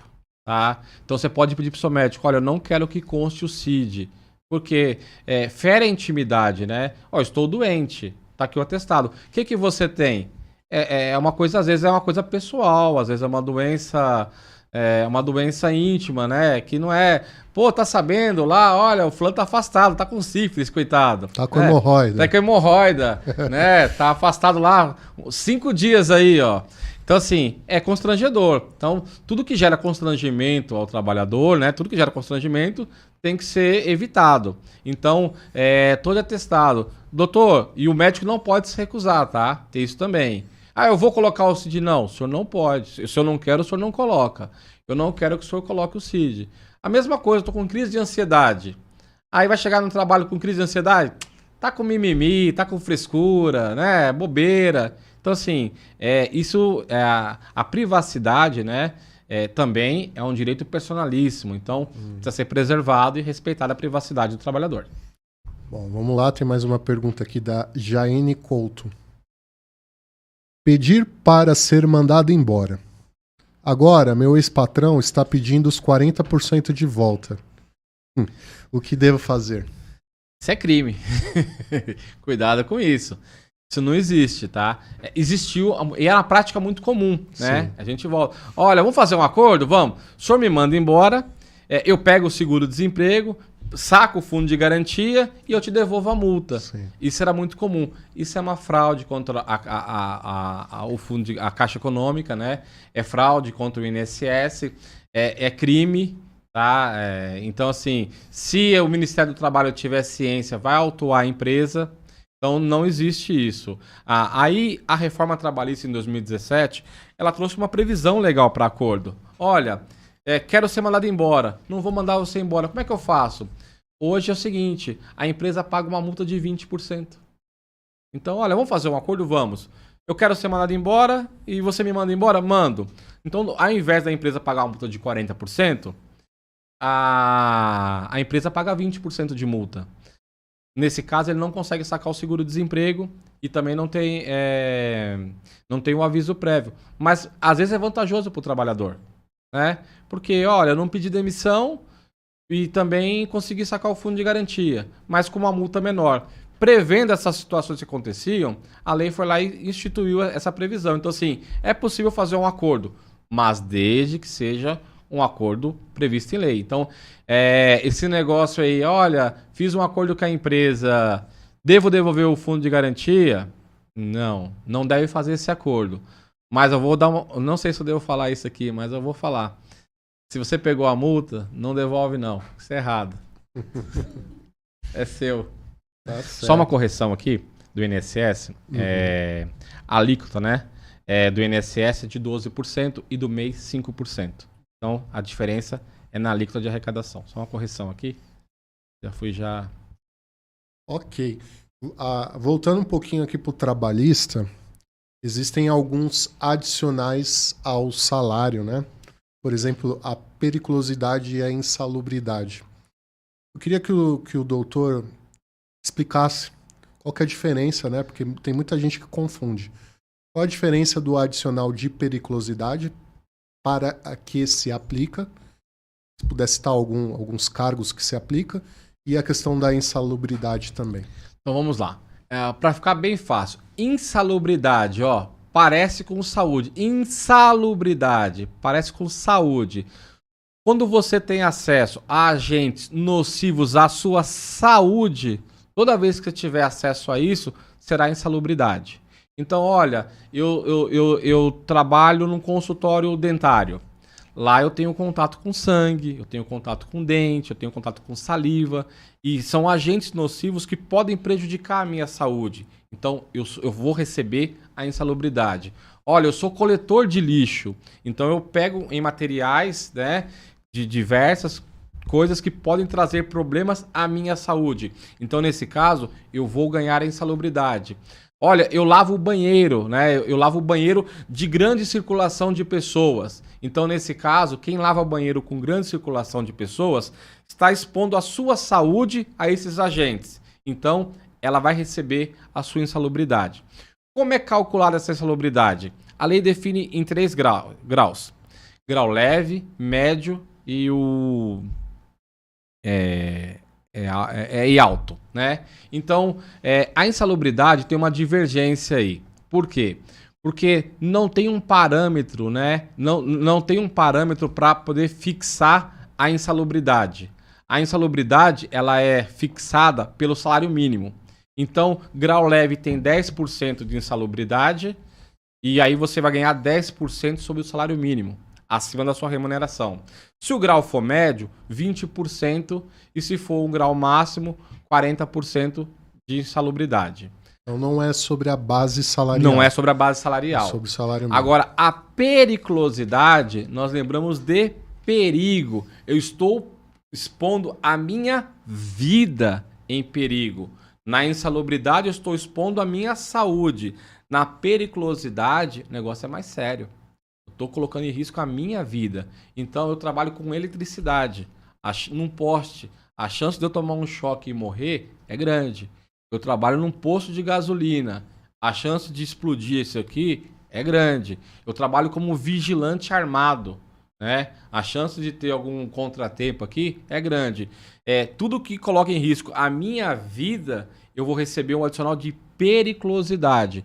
Então eu vou ganhar um adicional de 30% sobre o meu salário base. Então já tem uma diferença. Quem trabalha também com moto, né, fazendo entregas aí, o motoboy, que a gente fala que... Danilo, só fala mal do motoboy, não. O motoboy que é registrado tem direito à periculosidade. Por quê? A chance dele perder a vida numa cidade como São Paulo é grande. Então, isso tem um impacto no seu salário, né? Então, poxa, eu ganho lá R$1.000 de salário. Eu vou ter R$300 a mais de periculosidade. E pode ter alguns casos que se aplicam os dois, né? Como, por exemplo, um médico socorrista do SAMU. Ele tá ali dentro da ambulância ali e, às vezes, existe até uma legislação específica. A lei, a princípio, ela vedava, tá? Acumular os benefícios, tá? Ou periculosidade ou insalubridade. E como eu disse, né? Aí um juiz vai dando aqui, outro vai dando ali. Ainda não é majoritário. Mas tem juízes aí, tem lugares no Brasil, porque também o Brasil é um país continental, né? Tem alguns estados, tem alguns tribunais que admitem cumular sim, tanto insalubridade como periculosidade. Mas em via de regra, ou se aplica um ou se aplica outro. O que pode fazer às vezes, você pede os dois, né? Que às vezes e como é que é feito, é bom falar, como é que é feito esse estudo, como é que é feita essa prova, né? Um perito também, designado pelo juiz, ele vai até o seu local de trabalho, ele vai ver as condições de trabalho. Às vezes o funcionário que trabalha com uma cadeira sem encosto, sem um braço, isso pode gerar também... Chamada ergonomia, que é Exatamente. O ISO, se eu não me engano, o 17, né? Exatamente. Então, assim, a sua condição de trabalho também, a empresa tem essa responsabilidade, né? Então, não é assim, senta aí onde você... Então, arruma um lugar aí e senta. Mas a empresa também tem a sua obrigação. O funcionário vai ficar ali 8 horas sentado. Então, existe um padrão, até a altura da mesa, né? Precisa estar dentro da ABNT. Então, assim, o juiz não é médico, o juiz não é engenheiro, mas o juiz, o que ele tem? Ele tem os seus peritos de confiança. Então, ele vai lá e manda o perito, olha, vai lá no ambiente onde a pessoa trabalhava. Aí o perito vai lá, entrava na câmara fria? Entrava. Tem bota? Não tem bota. Usa luva? Não usa luva. Tem jaqueta? Não tem. Então, aqui, ele está exposto a baixas temperaturas. Então aqui o grau é máximo. Então tem perito que fala, não, essa atividade aqui, o grau é médio. Não, o grau aqui é leve. Então assim, o perito vai fazer essa avaliação, né? E aí ele vai indicar para o juiz, esse funcionário exercia ou não atividade insalubre. E aí ele indica, olha, eu sugiro o grau tal. E aí o juiz, com base nesse laudo, não é obrigatório, mas o juiz, né, ele com base nesse laudo, ele vai fazer aí a condenação. Por quê? Muitas empresas, mesmo sabendo que um funcionário tem direito à insalubridade, ela não paga, ou se paga, não paga o grau máximo. Muito comum em hospitais. Tem hospital que ainda não paga o grau máximo. Paga 20%, quando deveria pagar 40%. Ele vai levando. Vai levando. Entrou na justiça, ele paga. Se não entrou, ele vai ficando quietinho ali e vai... Ainda falando sobre saúde e segurança do trabalho, ao que me parece, eu não sei se mudou, empresas com mais de 100 funcionários é obrigatório ter a chamada CIPA, né? Que é a Comissão de Acidentes. Mas para empresas com um número menor, é necessário ter um técnico de segurança do trabalho ou um engenheiro do trabalho ali para poder fazer essas análises de ergonomia ou fazer análise de periculosidade, de insalubridade? É necessário ou não? Não é uma obrigatoriedade da empresa? Não é obrigatório, mas vamos ver aqui, vamos pensar juntos. Quando a empresa, o que ocorre dentro de uma empresa é responsabilidade dela. Então, uma empresa que pensa no seu bolso, ela pensa na prevenção de acidente. Qualquer acidente dentro das suas dependências, qualquer lesão ou qualquer doença que o trabalhador venha a desenvolver, ela vai ser responsabilizada. Então, uma empresa correta, uma empresa que pense no futuro, no mínimo, ela vai ter um técnico de segurança para avaliar as condições de trabalho. Por quê? Porque isso vai virar processo. E processo vira dinheiro. Isso afeta o bolso. Então, a empresa ela precisa se preocupar em fazer um trabalho preventivo, né, com relação a acidentes. Ainda que ela não tenha uma obrigatoriedade de ter esse técnico de segurança, mas pensando até em futuras ações, é recomendável que tenha sim. E falando de benefícios, né, a gente está falando muito da saúde e segurança do trabalho. Existem alguns benefícios diferente da aposentadoria ou do afastamento por doença, aposentadoria compulsória por doença, existem outros benefícios como o BPC-LOAS. O senhor poderia explicar o que é o BPC-LOAS e quem pode se beneficiar desse benefício? Voltando a falar, sempre a interferência do Estado, né? Quando falo Estado, né, o governo seja federal, estadual, municipal, o governo tem responsabilidades, né? Porque é dever do governo, né? Porque é um direito de todos ter acesso à segurança. Está na Constituição, artigo 5º, né? É direito de todos ter direito à saúde, à alimentação, ao lazer. Então o governo tem obrigação, né, de cuidar dos menos amparados. Então o que é o LOAS? É a Lei Orgânica da Assistência Social, é uma abreviação. Existe uma lei da assistência social que ela vai ajudar as pessoas que vivem abaixo da linha da pobreza. Então, existem alguns critérios, né? A renda da família, por pessoa, não pode ultrapassar 1/4 do salário mínimo. Então, mora lá o seu José com a dona Maria, e eles vivem lá, os dois não aposentaram. Por N motivos, não contribuíram durante a sua vida para o INSS. Então, não basta ter só a idade. Olha, eu tenho 65 anos, eu me aposento? Não. Lembra que nós falamos? Precisa ter a idade e no mínimo 15 anos de contribuição. Então essas pessoas que não contribuíram por algum motivo, o governo pode falar assim, não contribuiu, sinto muito, sente e chora. Não, ele precisa dar assistência a essas pessoas. Então ele criou essa lei, que é a Lei Orgânica, né, da Assistência Social, o BCP-LOAS, onde ele vai dar um salário mínimo para essa pessoa se manter. Mas tem alguns requisitos. Não pode ter renda superior a 1/4 do salário mínimo por pessoa. Uma assistente social vai lá no local para ver se realmente a pessoa tem essa necessidade desse benefício. E esse benefício, ele é transitório. Ou seja, o aposentado, ele se aposentou, ele vai receber enquanto estiver vivo, né? O LOAS não. O LOAS, se a pessoa mudar a sua capacidade econômica com o passar do tempo, ele pode ser cortado. E uma outra coisa, o aposentado tem 13º, o LOAS não tem. O aposentado consegue fazer o crediário lá do consignado, o LOAS não consegue.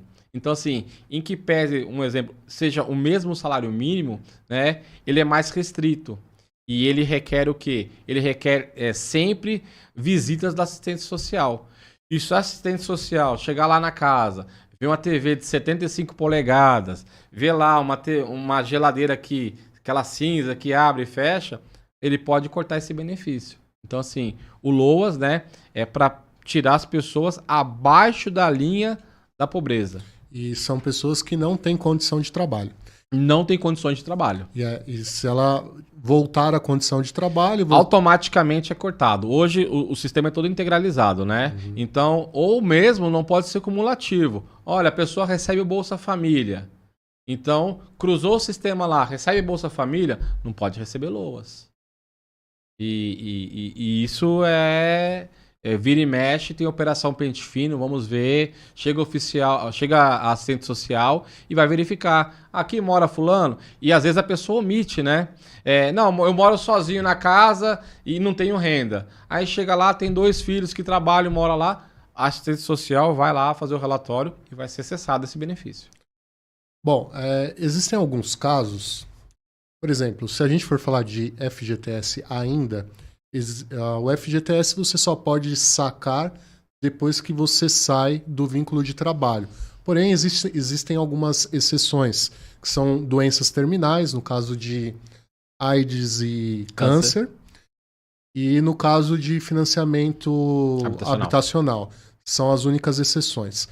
Minha pergunta não... Aposentadoria também. Aposentadoria também. Minha pergunta não é sobre o FGTS. A minha pergunta é, se a pessoa tem algum tipo de doença terminal, AIDS, câncer, ou algum diagnóstico terminal, e ela é incapacitada, qual que é o benefício? Seria a aposentadoria por doença? Ela pode pedir um benefício transitório? Como que funciona? E nesse caso dessas doenças terminais, somente pessoas que contribuíram podem solicitar ou existe alguma exceção para isso? Tá, vamos lá. O afastamento, em regra, tá? Quem tem direito ao auxílio-doença são os contribuintes do INSS. Tá? Então existe uma carência. Infelizmente, tivemos um caso no escritório onde a pessoa começou a contribuir com 3 meses, morreu, deixou uma filha pequena e infelizmente não recebeu o benefício. Tá? Por quê? Porque o INSS tem uma carência de 12 meses de contribuição. Então, quando a pessoa contribui por 12 meses, né, ela entra na qualidade de segurado. Então, ela está habilitada na qualidade de segurado. A partir do 13º mês, do 12º mês, completou 12 meses, ela tem direitos, né, ao auxílio-doença, ao auxílio-acidente, né, que é diferenciado. Ela tem... E se, em caso de diagnóstico de doença terminal, ela vai ter o afastamento pelo INSS, tá? Ela vai passar no perito do INSS e ele pode fazer a sua aposentadoria por invalidez, tá? Então, olha, ela não tem mais condições. Sofreu um acidente, perdeu os 2 braços, as 2 pernas. Essa pessoa não tem mais condições de trabalhar. Então, nesse caso, para não ficar perpetuando o auxílio-doença, o perito vai fazer uma análise. Não tem mais condições de trabalhar? Então, eu vou te aposentar. Então, existe essa aposentadoria. Agora, essa pessoa, infelizmente, não é contribuinte ou contribuiu, mas não está na carência do INSS, ou seja, está 1 ano sem contribuir no INSS, ela perde a qualidade de segurado. Por isso a importância de, mesmo desempregado, tentar pagar avulso. Porque você continua ainda na qualidade de segurado. Se você vier a sofrer algum acidente ou alguma doença nesse período sem contribuição, você não tem direito ao auxílio-doença. Infelizmente. Você fica descoberto pelo INSS. Bom, interessante saber. Tem uma pergunta aqui da Giovana Amadeu. O direito de indenização por insalubridade cabe também ao funcionário de hospital público? Acho que sim. Exatamente, né? Cabe sim. Qualquer posição que ele tenha contato com agentes nocivos, ele vai ter direito. São várias profissões, né? A gente falou aqui do faxineiro, do enfermeiro, do dentista, quem trabalha com ambulância, principalmente na pandemia, né? Durante a pandemia, até quem trabalhava em farmácia. Porque, querendo ou não, onde você ia fazer o teste do Covid? Na farmácia. Uhum. Então, quem trabalhava na farmácia estava exposto ao tempo todo ali ao Covid, né?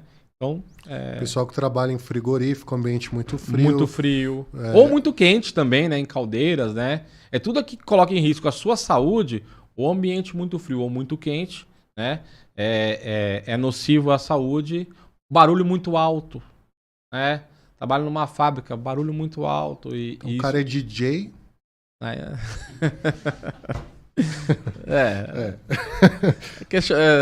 Dá para conversar, né? Tem que ver como que o juiz vai analisar, né? Bom, acho que não tem mais nenhuma pergunta. Queria só dar um recado, a gente já volta. Tem uma pergunta. Pergunta vinda da produção aí para o doutor. É uma pergunta aqui da Paula sobre férias, tá? Ela questiona assim: o empregador tem direito de escolher e fracionar as férias do funcionário, mesmo que ele não concorde, ou seja, a empresa tomar essa decisão de quando o trabalhador vai tirar férias, fracionar essas férias? Boa pergunta, Paula. Vamos lá. O trabalhador, quem tem direito a férias? Vamos lá, primeiro, né? Quem trabalha durante um ano, né? Ele tem direito às férias, que é o período aquisitivo. Depois, no outro período, a empresa tem até um ano para dar as férias para o funcionário. Quem decide a data das férias é a empresa, não o empregado. Então, a regra é, as férias, a empresa escolhe a data das férias. Com a reforma de 2017, houve o quê? A previsão do fracionamento das férias. Ela pode ser dividida em até 3 partes, né? Desde que tenha um mínimo de 15 dias e um de 5. Então, a lei autoriza que haja esse fracionamento. A partir do momento em que o trabalhador faz a opção em conjunto, em concordância com a empresa, de fracionar as férias, aí ele passa a ter o direito de escolher quando vai gozar das férias. Então, a regra é, a empresa escolhe a data das férias. Se for lá os 30 dias. Olha, quer 30 dias? Quer. Eu vou te dar em maio. Ah, mas eu queria junho. Não dá. Vai tirar em maio. E o acúmulo das férias, a tolerância... Não pode vencer 2. É de 1 ano e 11 meses. De 1 ano e 11 meses. 11 meses e 29 dias. E 29 dias. Não pode deixar vencer 2 férias, né? Sob pena de multa. Aqui ainda sobre férias, né? Tem um questionamento assim: a empresa decide fazer o recesso de final de ano e decide que será descontado nas férias. Isso pode acontecer? Chamadas férias coletivas, né? Então, precisa ver primeiro a convenção coletiva. Por quê? Porque a convenção tem força de lei, né? Existem algumas categorias, olha, trabalho na empresa lá, na Volkswagen, né? Não posso falar empresa, agora já falei, né? Pode Numa grande montadora, né? E essas grandes empresas desses segmentos, né? Eles têm períodos que realmente a produção para, onde há baixa procura, baixa demanda de produção. Então a empresa ela pode fazer isso sim, desde que haja um acordo consensual com o funcionário. Via de regra, como é fracionada, a empresa não pode exigir. Se ela der 30 dias, vou fechar a empresa, aí o funcionário é obrigado a aceitar. Se for fracionado, o funcionário pode aceitar ou não. Então, férias coletiva é questionável. E tem que ser debaixo da convenção. Não pode ser um acordo bilateral? Não, pode ser até um acordo entre as partes, não tem nenhum problema. Uhum. O que não pode ser, é o que eu falei, né? A princípio, as férias vai pelo empregador. Agora, se for fracionada, a empresa pode falar o seguinte: olha, eu quero que você... Aí o funcionário vai ter essa liberdade de falar assim: olha, tudo bem, eu faço fracionado. Porque às vezes depende do cargo, 30 dias, e fica aqui uma dica aqui rapidinho para o trabalhador: não tire 30 dias de férias. O seu patrão pode perceber que você não é tão importante.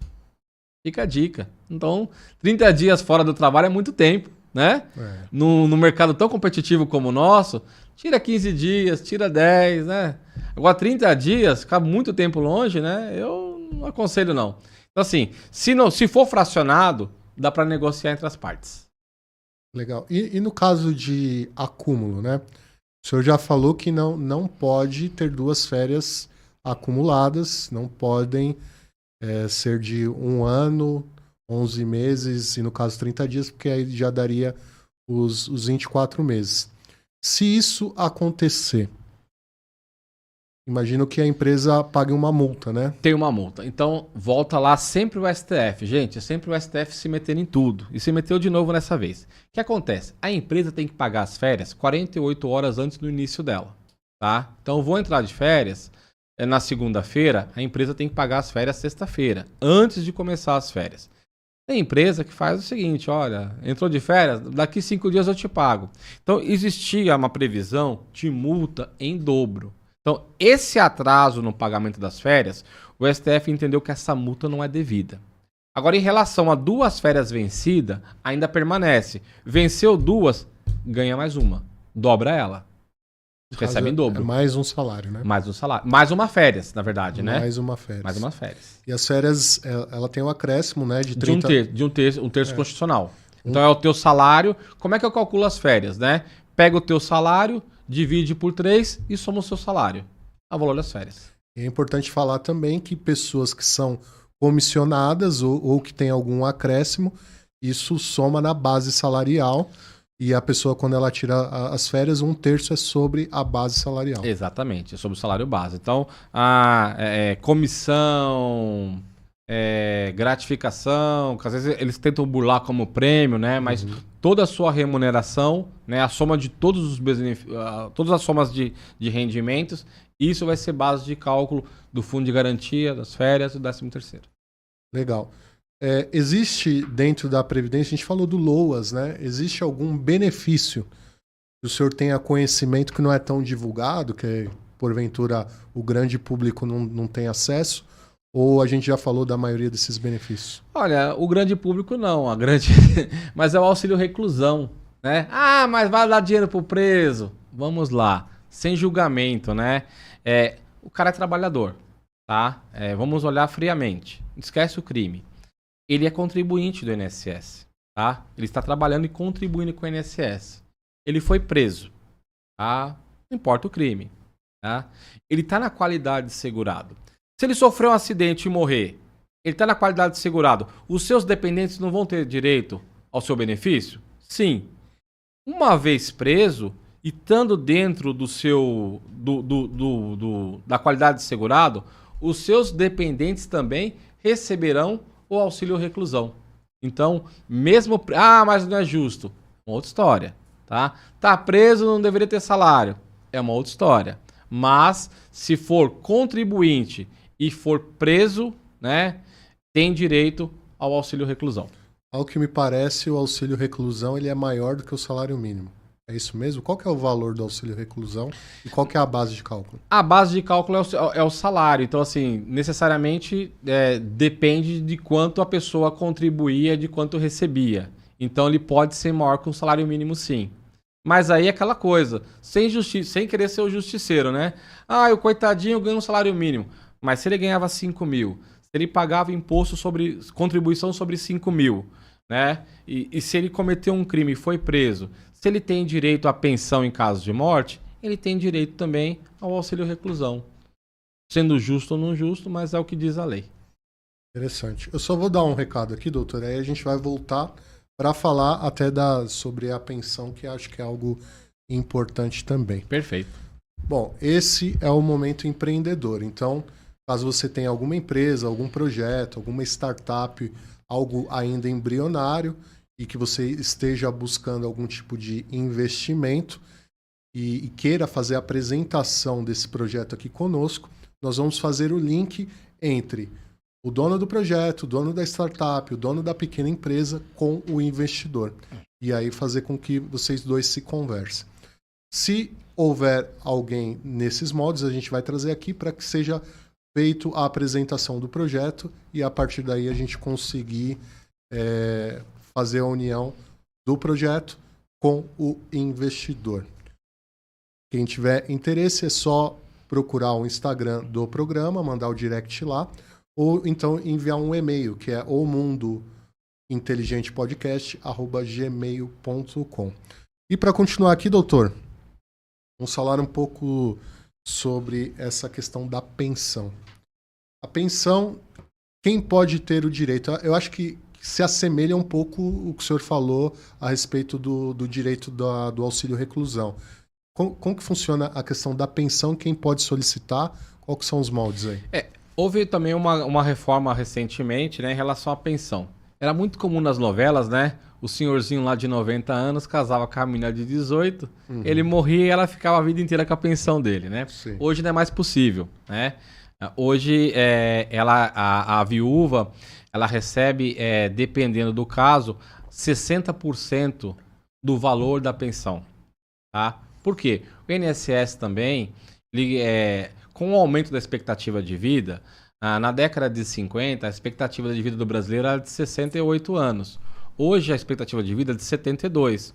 Então, as pessoas estão envelhecendo cada vez mais e estão recebendo o INSS. Chega uma hora que a conta não fecha, né? Você vai nesses bailes da saudade aí, os velhinhos estão com 90 anos, estão dançando lá. E estão recebendo o benefício. Sim. E as pessoas vão se aposentando,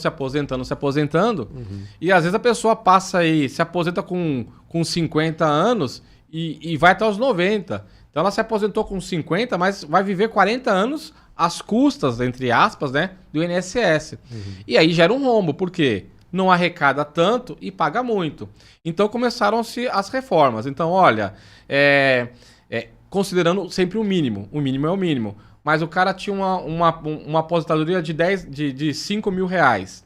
Então a viúva não vai pegar mais os 5 mil, ela vai pegar 60% e vai dar 3 mil reais. Então já houve uma redução, uma economia para o INSS, né? Dependentes até 21 anos têm direito à pensão. Tá? Olha, eu tenho um filho autista, eu tenho um filho com outras necessidades especiais. Essa criança, essa pessoa, né? Ela consegue continua recebendo o benefício. Então, se for dependente, ela também recebe. Então, o INSS, em caso de falecimento, né? Ele vai ver quem está cadastrado lá como dependente. Então, se for casado, vai para a esposa. Caso, e é muito comum, vivia em união estável. Então, tem que entrar com uma ação pedindo reconhecimento da união estável. O juiz reconhecendo a união estável, aí vai no INSS, se habilita e recebe também a pensão.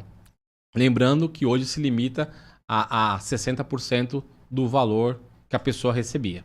Então, no caso, se a esposa já for aposentada, ela pode acumular. Nesse caso, pode acumular, sim. Então, ela é aposentada, ela pode receber pensão? Pode. Agora, eu recebo pensão, eu casei de novo e o outro morreu. Fico com as duas? Não.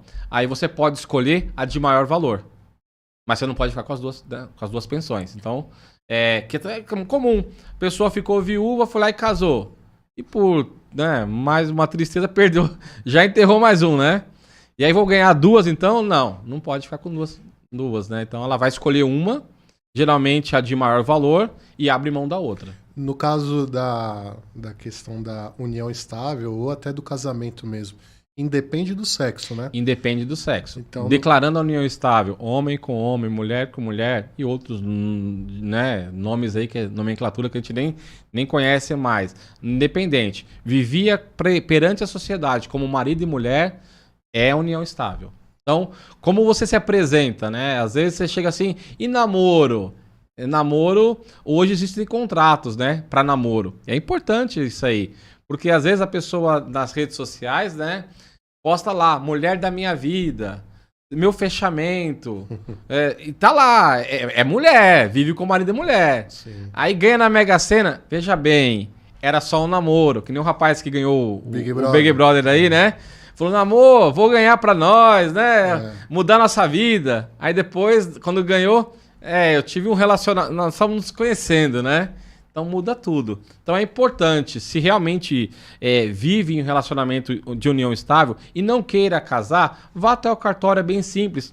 Faça lá a sua união estável, reconheça, porque ninguém pensa na morte. Mas a morte pode alcançar qualquer um, né? A qualquer momento. Vai nos alcançar, né? A qualquer momento. Então, assim, facilita a vida de quem vai ficar. Porque imagina a pessoa tem a perda, né?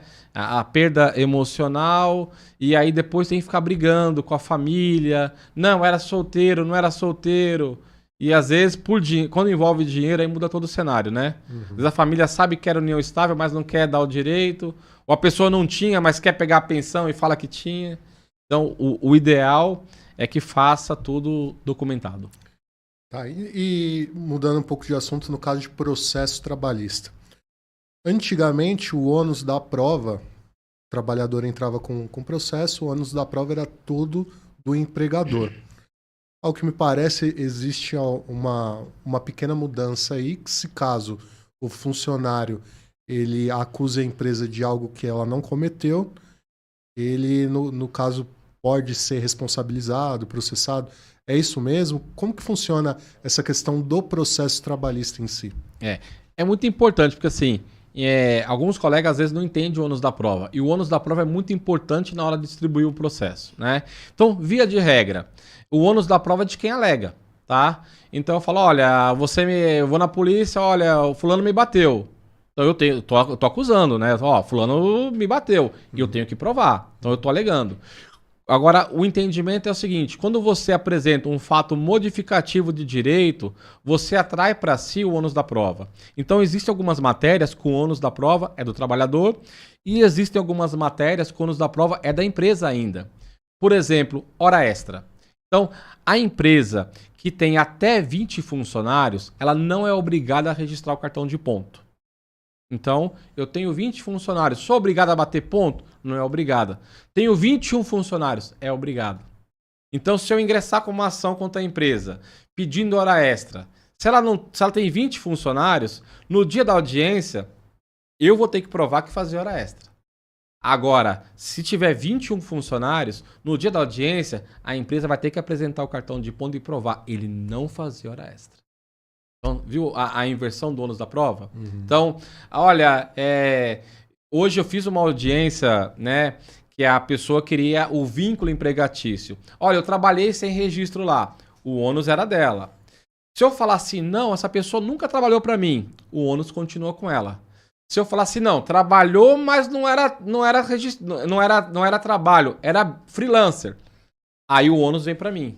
Então, você tem que entender o ônus da prova. Então, tem matérias que é do trabalhador, tem matérias que a própria lei determina que é da empresa, e aí você vai tentando, e matérias que é por laudo. Eu quero insalubridade, eu quero periculosidade, e como prova isso?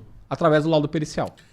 No caso do processo, as bases processuais são documentação e testemunhas. Como que o juiz chega numa sentença para poder determinar se quem tem razão é empregado ou o empregador? Existem sempre 3 verdades. A verdade do trabalhador, a verdade da empresa e a verdade verdadeira. A verdade verdadeira. Né?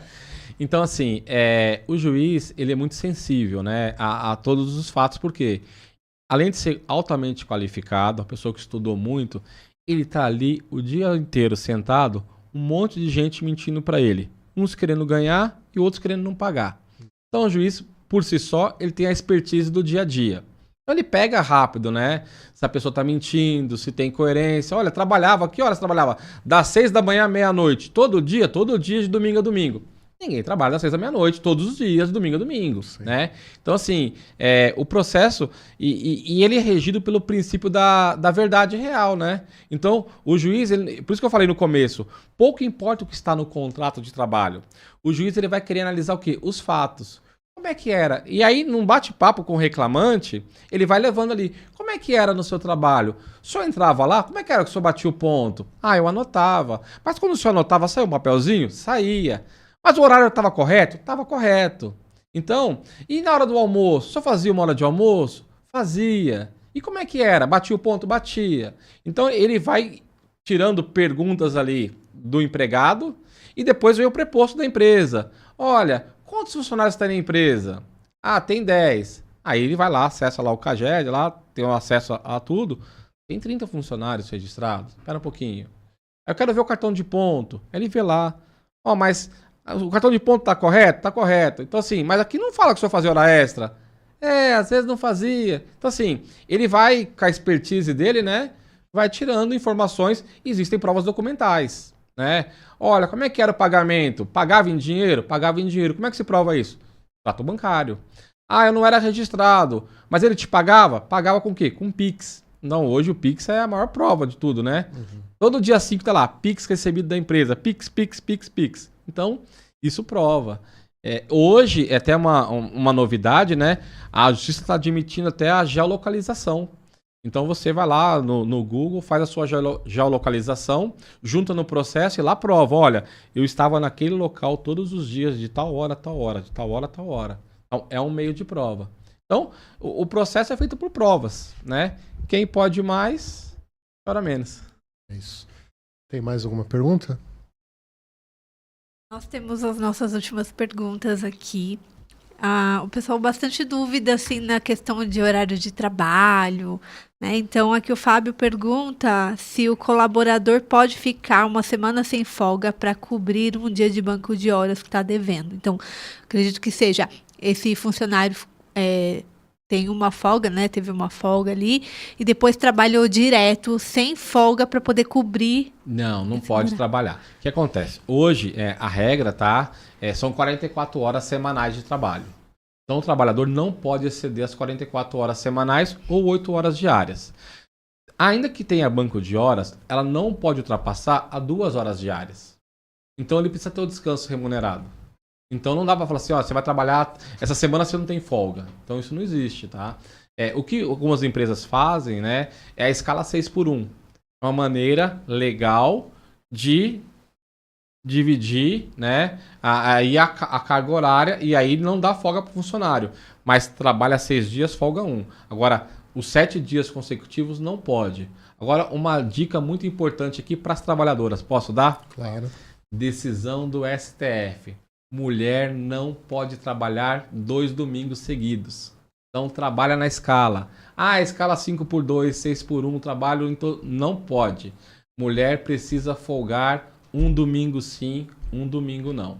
Então, você mulher... eu estou na escala 2 domingos seguidos. Converse com o seu gestor, precisa mudar. Você não pode trabalhar 2 domingos seguidos. Tem mais uma pergunta aqui. Do Matheus, ele está perguntando quando a pessoa está de atestado, se ela precisa apresentar no mesmo dia que ela pegou. Quanto tempo ela tem para apresentar para a empresa? Tá. A empresa, muitas vezes, ela tem o seu regimento interno para como a prova de atestado. Agora, o atestado ele só é obrigatório entregar quando você retorna ao trabalho. Eu estou internado lá, precisa levar o atestado da empresa? Não. Precisa comunicar à empresa, olha, estou doente, estou afastado. E você precisa levar atestado. Agora, uma coisa muito comum também, mais uma dica aqui que eu vou deixar para vocês, tá? Tá de atestado? Fique em casa. Atestado não pode estar no bar, não pode estar na praia, não pode estar passeando. Isso gera justa causa. Então, tá de atestado, você não está apto para trabalhar. Então, não está apto para fazer nada, a não ser repousar na sua casa. A última pergunta que a gente tem aqui no YouTube é da Ângela da Silva Melo, que ela está perguntando se cozinheiro tem direito à periculosidade ou insalubridade. Veja bem, Ângela, tivemos casos também que conseguimos num grau médio de cozinheiro. Por quê? Forno, dependendo da quantidade, a alta temperatura do forno, alta temperatura da cozinha, tem direito à insalubridade grau médio. Então, tem direito sim.